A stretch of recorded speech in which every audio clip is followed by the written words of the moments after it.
21 नोव्हेंबराक फॉरेस्ट डिपार्टमेंटान एक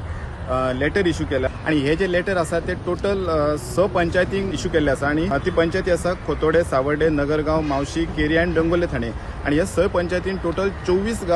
गावांची भितर नावां दिल्ली आसा आणि हे जे लेटर आसा ते ह्या पंचायती अलॉंग विथ पंचायत मामलेदार आणि कन्सर्न जे आरएफओस आसा जे सत्तरी तालुक्यान तांकां मार्क केल्ले आसा. सो ह्या लेटरान तेंच्यांनी अशें म्हटलां की डिमार्केशन प्रोसेस स्टार्ट करच्या पयलीं 2 म्हयने आसा आणि 2 म्हयन्या भितर जितले हे गांवांची नांवां आसा तितून जर वायल्ड लायफान जर कोणाचे काजू पडटा वा कितें उत्पन्न जर केल्लें आसा वा जमीन आसा जाल्यार ते 2 म्हयन्या भितर तेंचे पेपर सबमीट करपाचे आणि हे जे 2 म्हयने आसा हेचे क्लेम्स जे रायट्स आसा ते सेटल करपाक लागून दिला. फॉरेस्ट डिपार्टमेंट डायरेक्ट न इन्वॉल्व जाता. एक रेव्हेन्यू डिपार्टमेंटाचो सेटलमेंट ऑफिसर जो आसा जो सेटलमेंट ऑफिसर आसा तो लोकांचे जे कितें मागण्यो आसा किंवा ज्यो ग्रीवेन्सीस आसा तो पळोवन सेटलमेंट करतलो आणि तेच्या उपरांत हियरिंग जातली म्हणून सांगले आणि हियरिंगा उपरांत जो डिमार्केशन प्रोसेस जो आसा तो एक्च्युअल प्रोसेस स्टार्ट जातलो म्हणून सांगला. सो हे जे लेटर आसा ते एकदा जर वायल्ड लायफ जाय जाल्यार वायल्ड लायफाचे खुबशे कायदे आसता ते सगळ्यांक खबर आसा की वायल्ड लायफ एकदा डिमार्केट केले काय भितर वायल्ड लायफान एंट्री मेळची ना. मागीर तुमचे थंयसर कल्टिवेशन आसून पासून तुमकां ते कल्टिवेशन करपाक मेळचें ना.